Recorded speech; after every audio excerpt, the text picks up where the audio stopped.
Welcome all of you. आज मैं surface chemistry वाला चैप्टर स्टार्ट कर रहा हूँ। इससे पहले अब तक अपने 2 चैप्टर पूरे हो चुके हैं। कोई भी समस्या हो वो मुझे मैसेज करके या व्हाट्सएप पर पूछ सकता है। देखिए, सरफेस केमिस्ट्री, जैसा कि नाम से ही पता चल रहा है कि सरफेस केमिस्ट्री मतलब पृष्ठ रसायन, अर्थात किसी भी पदार्थ की सतह पर होने वाली रासायनिक अभिक्रिया। किसी भी पदार्थ की पृष्ठ का मतलब होता है सतह, तो किसी भी पदार्थ की सतह पर होने वाली रासायनिक अभिक्रिया वो कहलाती है अपनी सरफेस केमिस्ट्री। अर्थात ये रसायन विज्ञान की वो शाखा होती है जिसके अंतर्गत पदार्थ की सतह पर होने वाले रासायनिक परिवर्तन या रासायनिक प्रक्रमों का अध्ययन किया जाता है। इसमें जो अपन देखते हैं कि 2 पदार्थ होते हैं। एक होता है अधिशोषक, एक होता है अधिशोषक। जैसे ये अपन ने लिख दिया अधिशोषक, इंग्लिश में से एब्जॉर्बेंट कहते हैं। और एक होता है अधिशोष्य, अधिशोष्य, इसे अपन बोलते हैं एब्जॉर्बेंट, अधिशोष्य। ये 2 पदार्थ होते हैं इसमें। तो देखिए, ये एक पदार्थ क्या करता है, अधिशोषक पदार्थ है, वो ठोस, द्रव कुछ भी हो सकता है। इस और एब्जॉर्बेंट जो होता है वो ठोस, द्रव, गैस तीनों में से कुछ भी हो सकता है। और ये भी गैस तीनों में से हो सकता है। लेकिन एक बात का ध्यान रखना, यहाँ जो अपन विलयन पढ़ेंगे वो विलयन कैसा होना चाहिए, विषमांगी होना चाहिए। तो उस विलयन पर पहुंचने से पहले अपन इन चीजों को ध्यान से समझ ले कि अधिशोषक क्या होता है और अधिशोष्य क्या होता है।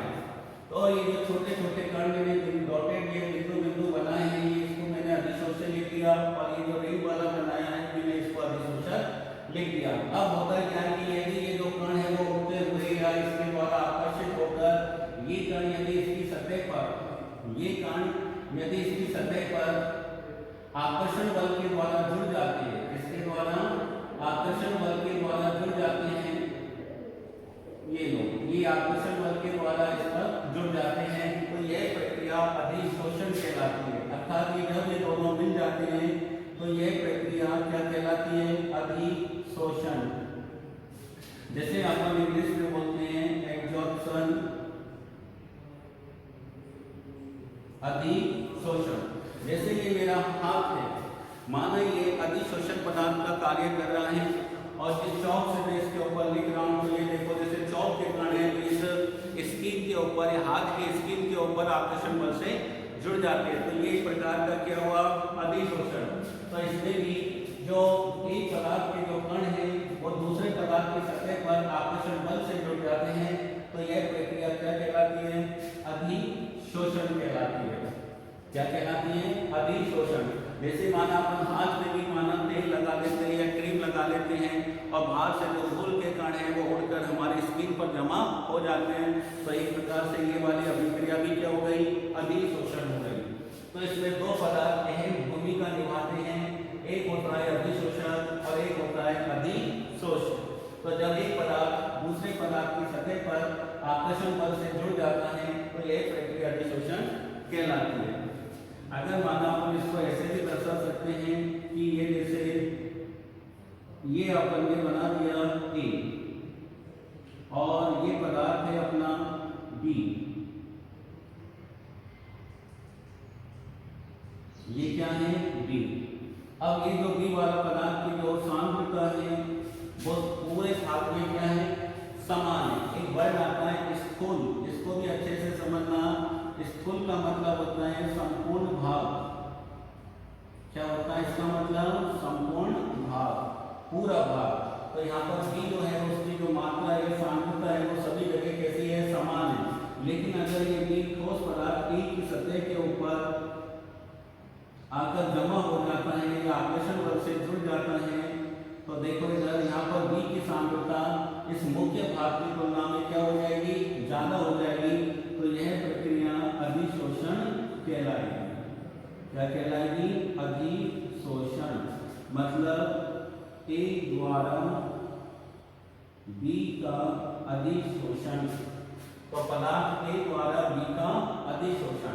तो जब कोई पदार्थ अपने मुख्य भाग की तुलना में दूसरे पदार्थ की सतह पर आकर्षण बल से जुड़ जाता है तो यह प्रक्रिया क्या कहलाती है? अधिशोषण कहलाती है। इसमें दो पदार्थों की आवश्यकता पड़ती है। एक होती है अधिशोषक, तो ये ए कौन हो गया? अधिशोषक। और बी कौन हो गया? अधिशोष्य। बी कौन हो गया? अधिशोष्य। ठीक है। तो जब अधिशोषक और अधिशोष्य आपस में मिल जाते हैं तो यह प्रक्रिया क्या कहलाती है? अधिशोषण कहलाती है। ठीक है। अब एक चीज और, अधिशोषण की यदि अपन बात करें तो ये दो प्रकार का होता है। नंबर एक होता है भौतिक अधिशोषण, भौतिक अधिशोषण, और दूसरा होता है रासायनिक अधिशोषण, रासायनिक अधिशोषण। इसको अपन बोलते हैं फिजिशॉर्प्शन इंग्लिश में, मैं हिंदी में लिख रहा हूँ फिजिशॉर्प्शन।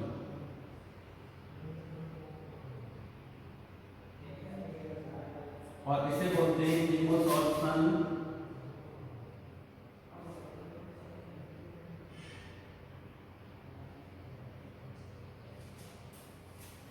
रासायनिक को रसाशोषण भी कहते हैं। अगर ये नाम आ जाए तो कोई परेशानी नहीं है। रसाशोषण। तो भौतिक अधिशोषण या रासायनिक अधिशोषण या रसाशोषण। तो देखो इधर फिजिशॉर्प्शन, फिजिशॉर्प्शन को क्या बोलते हैं अपन? भौतिक अधिशोषण। और कीमोसॉर्प्शन को आपको क्या बोलते हैं? रासायनिक अधिशोषण या रसाशोषण। अब दोनों में देखो क्या अंतर है। भौतिक अधिशोषण को ये मानो, जैसे माना ये हाथ है, हाथ की स्किन पर एक चौक के कण लगे हुए, मैंने इसे पानी से धोया तो ये चौक के कण हट जाएंगे। कहने का मतलब ये जो चौक के कण है वो मेरी स्किन पर अस्थायी है। इसका मतलब ये हुआ कि जो भौतिक अधिशोषण होता है वो कैसा होता है? अस्थायी होता है। कैसा होता है? अस्थायी। रासायनिक अधिशोषण का मतलब है कि जहाँ रासायनिक अभिक्रियाएं हो जाती है, रासायनिक अभिक्रियाएं हो जाती है। अब जब रासायनिक अभिक्रियाएं हो जाती है तो आप लोग जानते हैं कि मैक्सिमम जो रासायनिक अभिक्रियाएं होती हैं वो एक ही दिशा में चलती है, अर्थात वो अनुत्क्रमणीय होती है, इरिवर्सिबल होती है। इसलिए कैसा होता है? स्थायी होता है। जैसे आप लोग ये भी जानते हैं कि वनस्पति तेल, जब वनस्पति तेल से वनस्पति घी बनाते हैं तो हाइड्रोजनीकरण अभिक्रिया के द्वारा बनाते हैं और उसमें उत्प्रेरक निकेल या प्लेटिनम या पीडी का उपयोग करते हैं।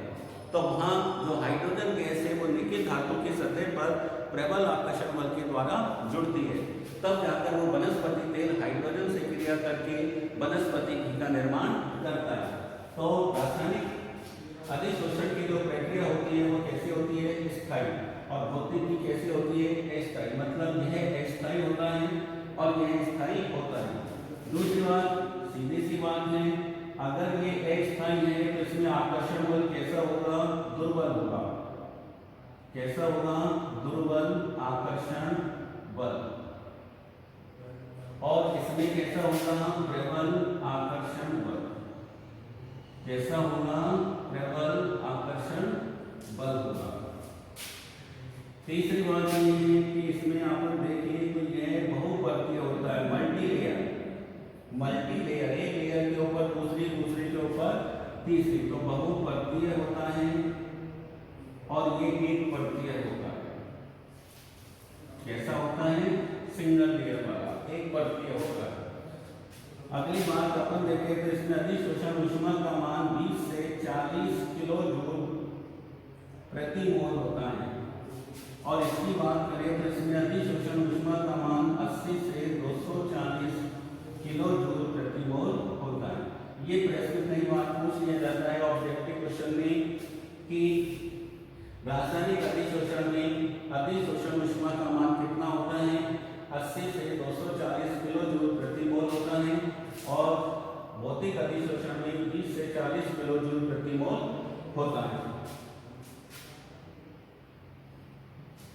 तो ये दोनों में अंतर है। ये कैसा हो गया, इसमें आकर्षण बल कैसा होता है, दुर्बल।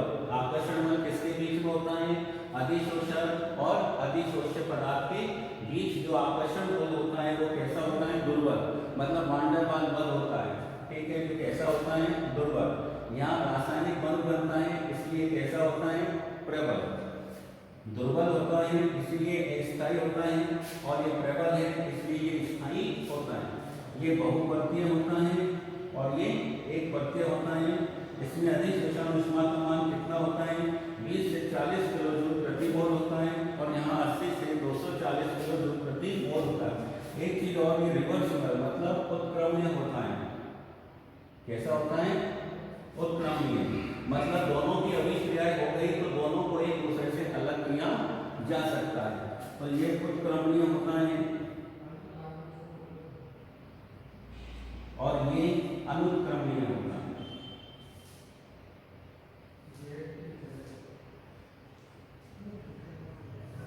अब आप ये देख लो, ये उत्क्रमणीय होता है और ये अनुत्क्रमणीय। अनुत्क्रमणीय का मतलब अगर दोनों की अभिक्रिया हो गई तो फिर दोनों को अलग नहीं किया जा सकता, मतलब उन्हें प्राप्त नहीं किया जा सकता।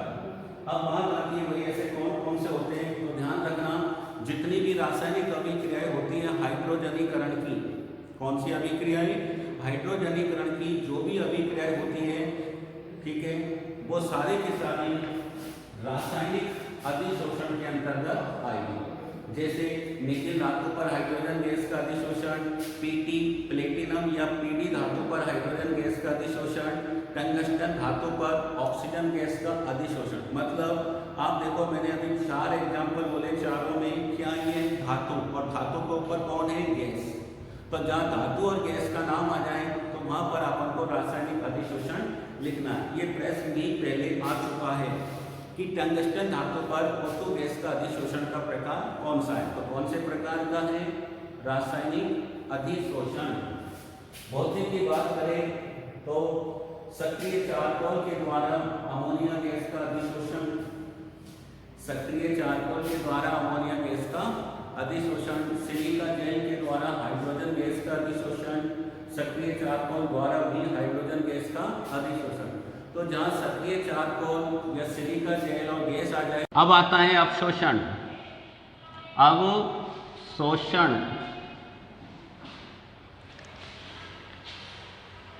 ये तो क्या था, अधिशोषण, एब्जॉर्प्शन, और ये है एब्जॉर्प्शन, एब्जॉर्ब।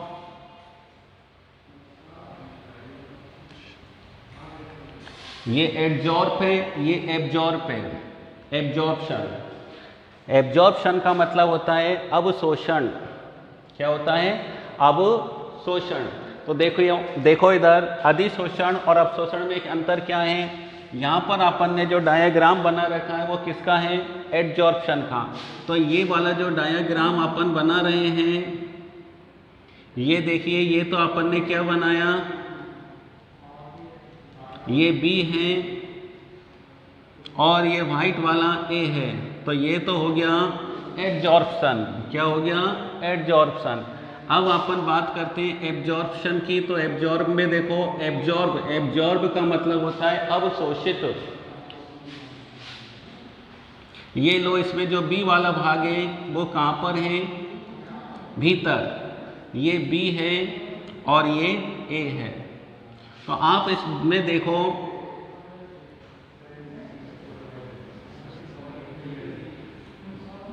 यहाँ देखो आप, ये जो बी है वो बाहर था पहले, कहाँ था, बाहर, लेकिन ये कहाँ चला गया, ए के संपूर्ण भाग में समान रूप से वितरित हो गया। इसका मतलब ये हुआ ए द्वारा बी का अवशोषण, ए द्वारा बी का अवशोषण। ठीक है, दोनों में अंतर देख लो। यहाँ पर एक पदार्थ दूसरे पदार्थ की सतह पर है तो ये सतही घटना होती है। ये कौन सी घटना होती है, सतही। और ये कौन सी घटना है, स्थूल घटना है। अर्थात स्थूल का मतलब मैंने पहले बताया था, संपूर्ण भाग होता है। क्या होता है, संपूर्ण भाग। तो ये स्थूल घटना होती है, अर्थात पदार्थ के संपूर्ण भाग में होती है। कहाँ होती है, पदार्थ के संपूर्ण भाग में होती है। तो अब एग्जाम्पल अपन ने इसका तो बता दिया कि किसी भी धातु के ऊपर किसी भी गैस का अधिशोषण, चारकोल या सिलिका जेल के ऊपर किसी भी गैस का अधिशोषण। अब यहाँ पर अपन बात करें अवशोषण की, तो जैसे अपन कपड़ों को पानी में डालते हैं तो आपने देखा होगा जो पानी होता है वो कपड़े के संपूर्ण भाग में समान रूप से अंदर चला जाता है और कपड़े पूरे भीग जाते हैं। स्पंज हैं, स्पंज ठोस होता है, उसको पानी में डाल दीजिए, स्पंज भारी हो जाता है क्योंकि पानी स्पंज के संपूर्ण आंतरिक भाग के अंदर समान रूप से फैल जाते हैं। तो वो हो गया स्पंज द्वारा जल का अवशोषण, कपड़ों के द्वारा जल का अवशोषण। तो ये है अवशोषण। तो अवशोषण की परिभाषा क्या लिखेंगे? अवशोषण वह प्रक्रिया है जिसमें कोई पदार्थ दूसरे पदार्थ की आंतरिक सतह में या आंतरिक भाग में संपूर्ण रूप से समान वितरित हो जाता है।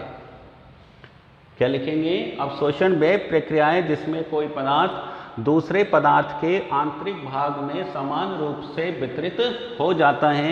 यह प्रक्रिया अवशोषण कहलाती है। दोनों में अंतर क्या है? अधिशोषण में और अवशोषण में। अधिशोषण कैसी घटना है? सतही घटना है।